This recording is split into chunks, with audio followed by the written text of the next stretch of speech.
从未赢过的教练，满是败绩的队员，挑战不可能战胜的队伍。这场比赛，他们赌上一切，只为那一丝胜利曙光。光影23室，成年人的睡前小故事，我是阿月，每天为您带来最温暖的电影故事，一起来看这部《一胜》。故事开始前，别忘了点击右下角的订阅按钮，让阿月的声音陪伴你每一个晚上。如今，光影23室已经启用了热推功能，通过台湾朋友们的点击支持，可以帮阿月实现影片的更广泛曝光。具体操作步骤在说明栏中有详细说明，这将有助于我结识更多的观众朋友。阿月在此先行谢过，真诚希望在台湾的您能帮我尝试一下。再一次感谢大家的支持。2020年，韩国小学的一间排球教室里，身为教练的宇镇看着被学生摔坏的奖杯一角，突然不想再干了。当年打比赛没出什么成绩，唯一的骄傲就是这座青少年组的最佳球员奖。退役后转行教练，开排球班，却也总遭人诟病。反正做什么也不行，不如关门大吉，回家享清福。于是宇镇退完学费后，就开始着手整理行李。而韩国排球界最近并不太平，老牌战队风暴队的顶级巨星佑拉与另一位主力成员珍惜转会进入黑色皇后队，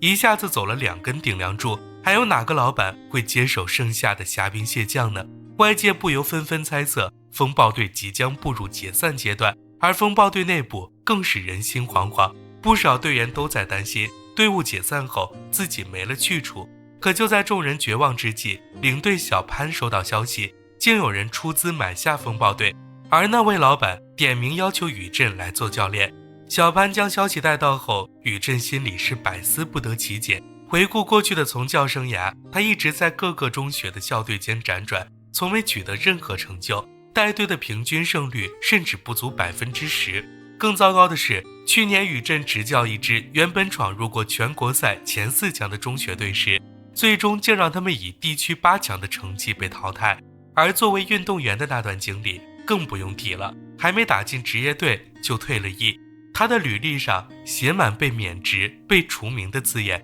个人生活也以离婚收场。可就是这样一个一无是处的人，为何会得到郑源的青睐呢？原来郑源收购这支失败球队，找到这个废柴教练，并非出于对运动的热爱，他是个商人，他想的从来都是怎么赚钱，而一个以弱胜强的励志素材，无疑最迎合大众的情感消费需求。所以郑源对宇镇只有一个要求，那就是赢下一场在外人看来毫无胜算的比赛，让他疯狂收割流量，赚个盆满钵满。而宇镇听完他的计划，抬脚就想离开，哪有人花重金买队伍就为了赢一场比赛的？这郑源完全是个疯子。但在听到小潘许诺他只要执教满1年就带他去德珍大学当教练时，宇镇瞬间两眼放光，那可是他梦寐以求的大学队啊！而宇镇担任风暴队教练的消息一经放出，排球界瞬间炸开了锅。因为目前势头正猛的黑色皇后队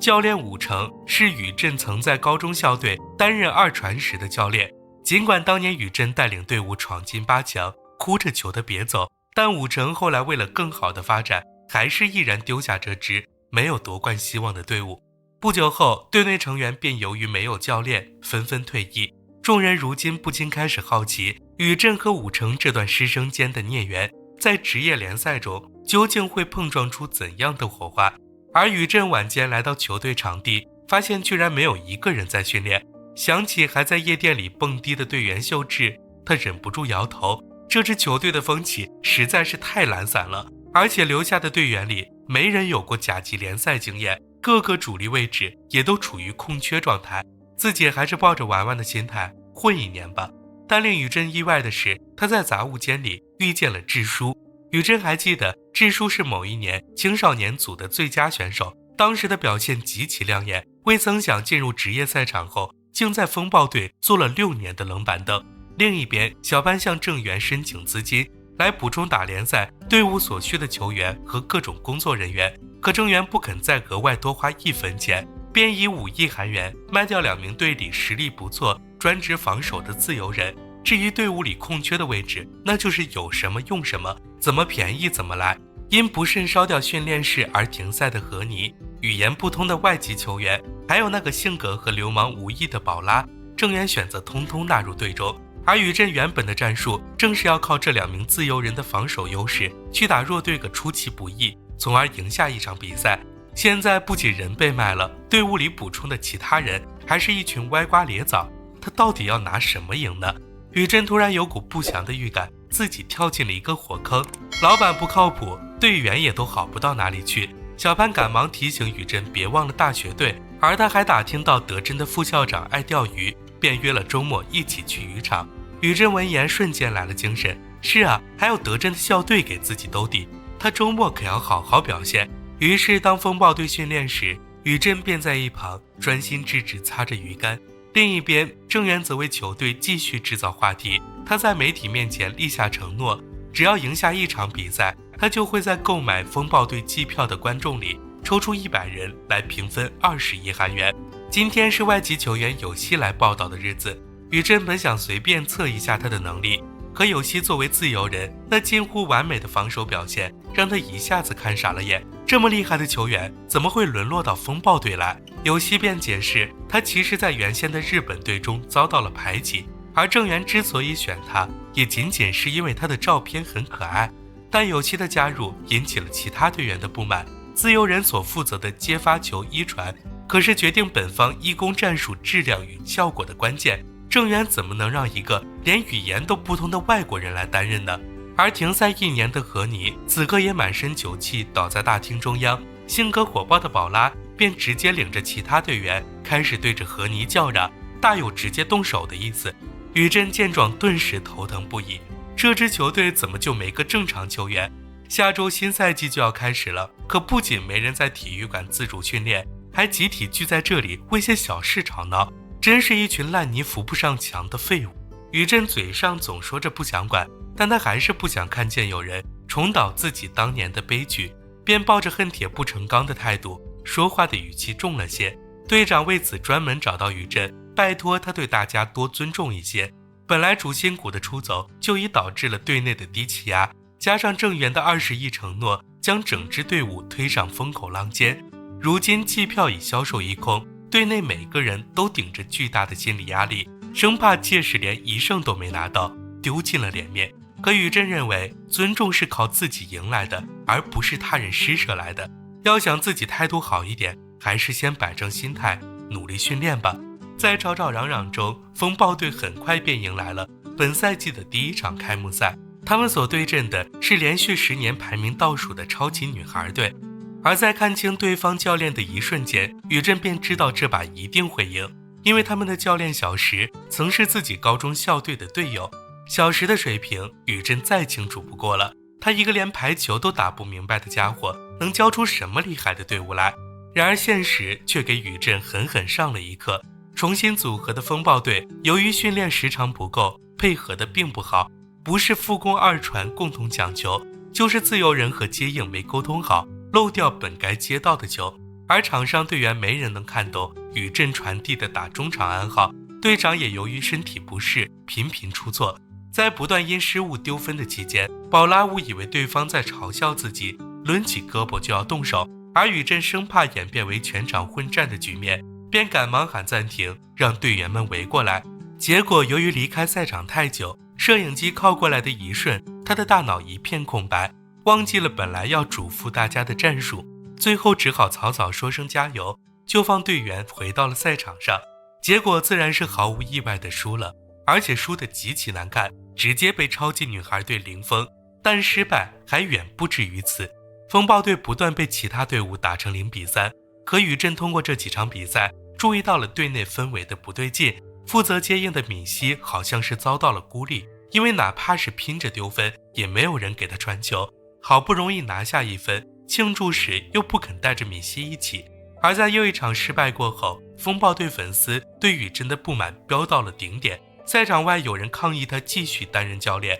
还有的极端粉丝甚至公开焚烧他的肖像。要知道97年的风暴队可是包揽了所有赛事的冠军，怎么现在落到宇镇手里就成了这副不堪入目的样子呢？随着外界的质疑声越来越大，宇镇也是有苦说不出。要不是为了大学队的职位，他真想直接辞职走人。这种搞笑团体毫无向心力的队伍，换谁来都带不好，而且输了比赛不好好复盘训练，大晚上一股脑全去炸鸡店放纵了。宇珍在他们身上看不到一点点的斗志。另一边的炸鸡店，大家正在背后声讨米西。原来和佑拉一起转队的是米西的亲姐姐珍惜。在队员们看来，球队如今的失利和种种不如意都是珍惜和佑拉的离开所致，因此他们将满腔愤怒一股脑转嫁到米西身上。面对大家的误解和指责，米西选择默默承受，但他还是想用实力证明自己。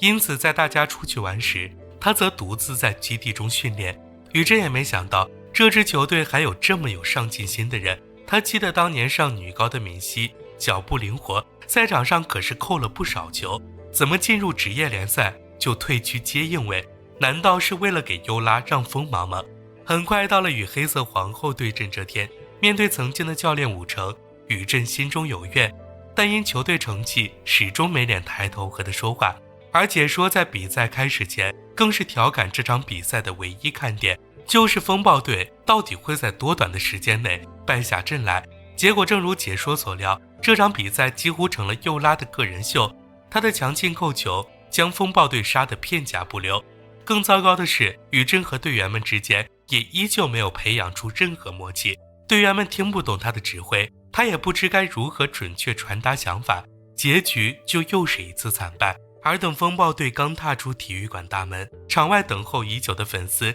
就开始拿着大喇叭辱骂选手，脾气不好的队员气得要直接动手。宇珍见状赶忙上前拉架，让大家先回大巴上。而对于这连续的惨败，宇珍心里也很不是滋味，更何况今天还输给了曾经抛弃自己的教练。宇珍其实也想赢一把，想向武成证明当年是他看走了眼，自己根本没那么糟糕。因此宇珍这些天一直在思考如何调整队内位置，才能让每一个人发挥出最好的实力。可队员们一直在输，一直被骂，陷入了一个死循环，彻底丧失了斗志。但他们也是第一次参加甲级联赛，总要给些时间去改变。因此宇珍请求粉丝不要再骂队员了，多一些包容和鼓励，也许一切都会慢慢好起来的。在得到粉丝的答应后，宇珍悄悄松了口气，一转头又发现女儿真雅找了过来。想起最近网上对自己的负面评价，他生怕会被女儿看不起，便赶忙解释明年自己就会去带更厉害的德真校队。岂料真雅却反问他，你这么做跟当年的武成有什么区别？女儿的反问像一根针刺入了宇珍的心，疼痛却又让人瞬间清醒。是啊，总是抱着这样的想法，和那个伤害自己的武成根本没什么两样。他知道不能再等下去了，改变必须从现在开始，而一胜他也必须拿下。于是宇珍一改曾经的懒散姿态，一回去就召集全队进行夜间紧急训练。他告诉队员们，之所以会输，是因为从一开始大家就没待在自己应该待的位置上。凭借曾经的教练生涯，宇珍其实对每一个人的特点都了然于心。他不顾众人反对，坚持让6年没上过场的支书担任队内的2传手，因为他有顶尖的反应能力和身体素质，可以精准抓住对方进攻的时机。而智叔6年冷板凳的经历，也让他拥有了察言观色的能力，这或许会成为他畏手畏脚的缺点，但在宇珍看来，优缺点就像是硬币的正反面，没了缺点，优点也不复存在。智叔细致的观察可以让他准确判断出下一个球到底该传给哪个队友。而原本当了30年2传的秀智调整到中间拦网，至于防守能力薄弱却拥有极强破坏与突进本领的主攻宝拉，则去担任打法更加激进的副攻。事实证明宇珍是对的，他的调整使得球队迅速步入正轨，一遍遍成功的举球，一次次精准的拦网，一个个利落的扣球，使得队员们越打越自信。尽管还是无法获胜，但现在的他们不会再输得那么难看，甚至在今天的比赛里还拿下了1局比分。回去路上，大家在大巴上欢呼不已，可那热闹并不属于角落里的米西，因为他一直没能上场。在进行针对训练时，宇珍要求2传手智叔以后要先停一下再举球，可这样一来进攻位会很难抓住扣球时机。但宇珍知道队里有个人可以做到，那就是曾在高校联赛中给自己留下深刻印象、担任过主攻的闵熙。右拉的优点是高度和力量，那么闵熙的长处就是速度和柔韧。只要学会以柔克刚，暂避锋芒，宇振便能保证智叔与闵熙的组合可以让风暴队更上一层楼。也许是长达6年的被冷落，智叔并不在意队内围绕闵熙的舆论，两人私下里配合得越来越默契。可队内其他人一听说主攻换成了闵熙，纷纷在赛前提出抗议。在他们看来，闵熙就是个叛徒，怎么能让这种人上场？于是到了赛场上，除了智叔在认真打比赛，其余4人根本就不配合闵熙，要么是故意不拦网，要么是躲着他沟通战术。而即便是依靠闵熙的发球拿下1分，4人庆祝时也故意把他晾在一旁。在这种情况下，闵熙终于抵达崩溃边缘，他开始频繁出现失误，最终在其他队员不满的嘘声中，风暴队再次被零封。宇振见状是又急又恼，等到队员围过来后，直接就是劈头盖脸一顿骂。他呵斥大家没有合作意识，没有团队精神，只会意气用事，而这样的人又凭什么以为自己配赢，有资格与右拉叫板？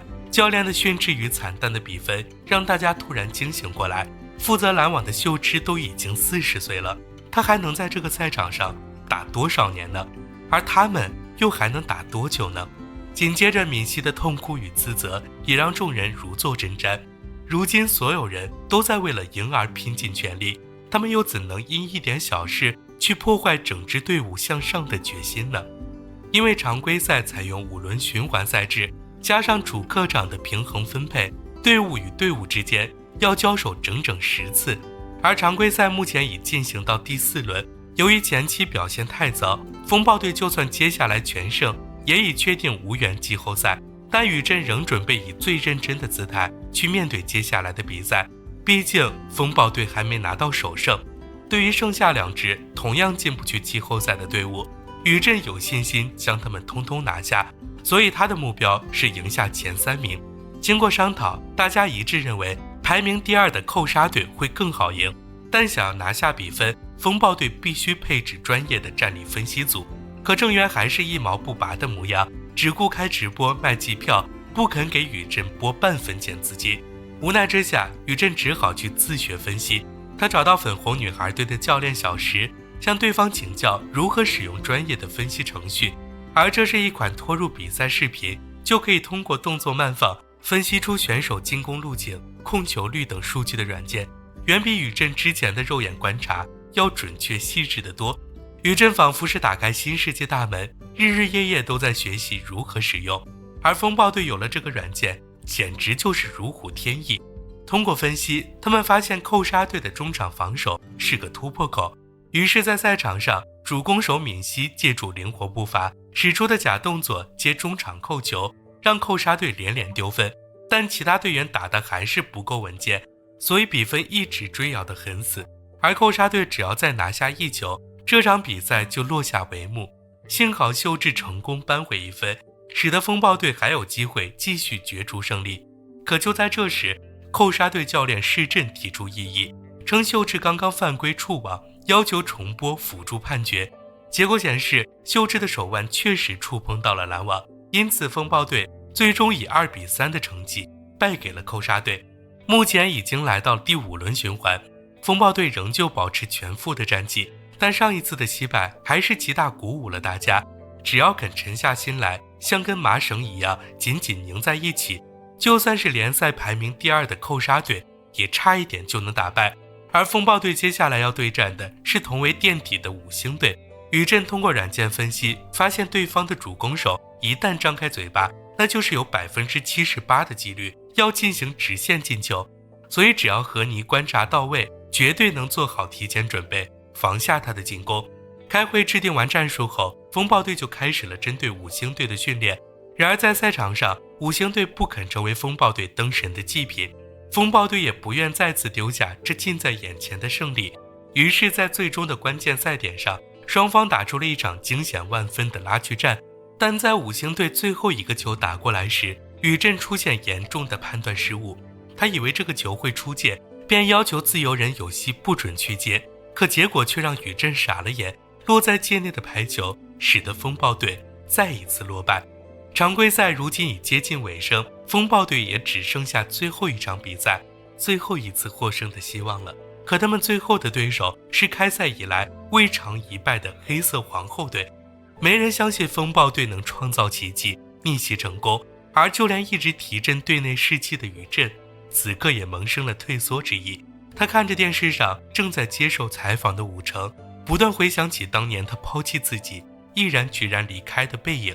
一股无力感渐渐涌上心头。难道真的无法拿下一胜吗？可就在这时，身后的体育馆突然亮起了灯，原来是二传智叔深夜还在练习。在智叔心里，宇震就是最好的教练，因为他总能准确找到大家的长处，鼓励大家不要放弃。智叔希望宇震能一直做自己的教练，一起打赢黑色皇后队，而他能耐住寂寞，坐6年冷板凳，凭借的就是对排球的热爱与那股对胜利的强烈信念。望着智叔眼中坚定的光芒，宇震重新燃起信心，大步流星朝前踏去，找到了老板郑源。宇震知道自己的过去暗淡无光，未来也有可能一直输下去，但这一次他必须要拿下一胜，因为那不仅是比分板上一个简单的数字，更是他人生中第一次真正意义上的胜利。可黑色皇后队要是继续让替补球员上场，那一切就失去了意义。宇震了解武成自尊心极强，便特意请求郑源开场直播，通过激将法让武成派出队伍里的最佳球员，让这场比赛成为一场真正的巅峰对决，为自己为风暴队争取一个不留遗憾的机会。而宇震随后更是在直播中立下誓言，一旦输给黑色皇后队，他便辞去教练一职，从此退出排球界。这个赌约点燃了武成的愤怒，放话要派出主力队员好好教训不知天高地厚的宇震，同时也让风暴队的队员瞬间沸腾起来。既然教练都豁出去了，那他们又有什么好畏惧的呢？在经过一段时间针对黑色皇后队的训练后，终于到了比赛的这天。临上场前，宇震没有给大家打什么鸡血，他有的只是对大家的一声谢谢。自己过去活得浑浑噩噩，是风暴队的大家，是他们身上的改变与那股不服输的韧劲，让自己重新拾起对胜利的渴望。宇震相信无论结局如何，今天之后他将会迎来一个全新的人生。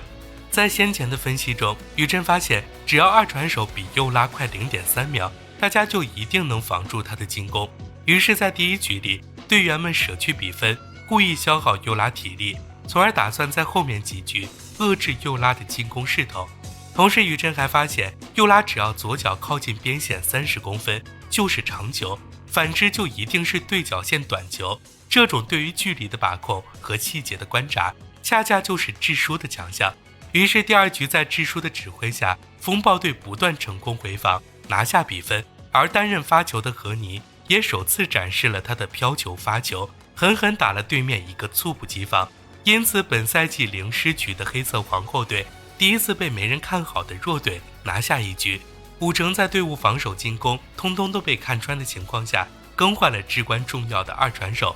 宇震在第3局对阵中确认对方新换的二传手发球较高后，选择暂停比赛，叮嘱队员要多数1秒再跳跃拦网。而转变策略的大家瞬间扭转逆风局势，风暴队再次高歌猛进，最终在双方教练的博弈下，第3局来到最后一个比分。此刻负责发球的何尼看着对方摆出的防御架势，不由露出得意的微笑。这群人不会以为他还要发飘球吧？在何尼一记精准利落的扣球中，风暴队再次拿下一局。在这种连输2局的情况下，武成不得不摆正心态，派出球队最后的杀器，将发球手更换为目前联赛排名第1的智纳。因此在第4局中，风暴队尝试了各种办法，也还是在智纳的强劲攻势下不断丢掉比分。但宇震没有慌张，他喊停比赛，换上了自己这边的秘密武器，那就是联赛排名第2的发球手昭妍。昭妍此前因伤休赛，好在还是赶在最后一场比赛前养好了伤病。但宇震发现他有个毛病，那就是发球时喜欢转球，削弱了打出去的力度。可他的手腕摆动技巧又很好，宇震便在赛前不断训练昭妍。改变发球路径，让他直接抛高，而改掉缺点后的昭彦近乎是无敌的存在。上场后便不断帮助风暴队夺分，最终比分来到24-23。只要风暴队再拿下1分，他们就能赢得第1次胜利，并且战胜的还是排名第1的强队。因此这一分双方打得格外焦灼。比赛前，武成叮嘱自摘二传，智叔一定会传球给 B 点后方，而宇振也确实告诉了智叔要打 B 后方。可就在这时，宇振发现局势不对，立即打出武成曾交给自己的暗号，让智叔和闵熙临时从后方转到中场。而就是这一举动，使得风暴队最终拿下这来之不易的1胜。哨声吹响的那一瞬间，全场陷入沸腾，因为没人会想到有一天蜉蝣也能撼动大树，同时也没人会知道，为了这场胜利，风暴队付出了多少努力，经历了多少个日夜的艰苦训练，承受了多少失败的打击。但此刻，所有的付出都得到了回报，他们用行动书写了属于自己的逆袭传奇。宇振如今也终于能站在武成面前，挺直腰板谦虚地说一声您辛苦了。而他自这天以后便致力于去挖掘那些被埋没的排球天才，比如队伍里新加入的金软景，宇振就笃定他终会夺得世界冠军。宇振回望这起起伏伏的一生，终于明白人生有低谷有高峰，待久了高峰的人会以为下方是万劫不复的悬崖，但只要下来了就会发现没那么糟糕，这下面有河谷有小溪，而坚持走下去终会重攀顶峰。全篇完。哦对了，如果喜欢阿月讲的这个故事的话，别忘了点击右下角的订阅按钮哦，让我们每晚在光影23室相互陪伴。裂缝中的光芒，人多山倒，力重海夷。一胜是2023年韩国剧情片，影片直至结尾，风暴队拿下的也不过是微不足道的一场小胜利，他们依旧无缘季后赛。可这一路走来，他们从一盘散沙凝聚成了一座坚不可摧的堡垒，这其中团结起到了至关重要的作用。而团结又并非强行粘合，而是直面个人的不足后，抛却私心，放下偏见，用信任去填补彼此之间的缝隙。如果你喜欢我讲述的故事，可以点击观看光影23室的播客列表，这里面分类整理了阿月讲述的近500部电影故事，总有一款适合陪伴您进入甜蜜的梦乡。当然也不要忘了订阅光影23室，这样就能第一时间查看我的最新视频。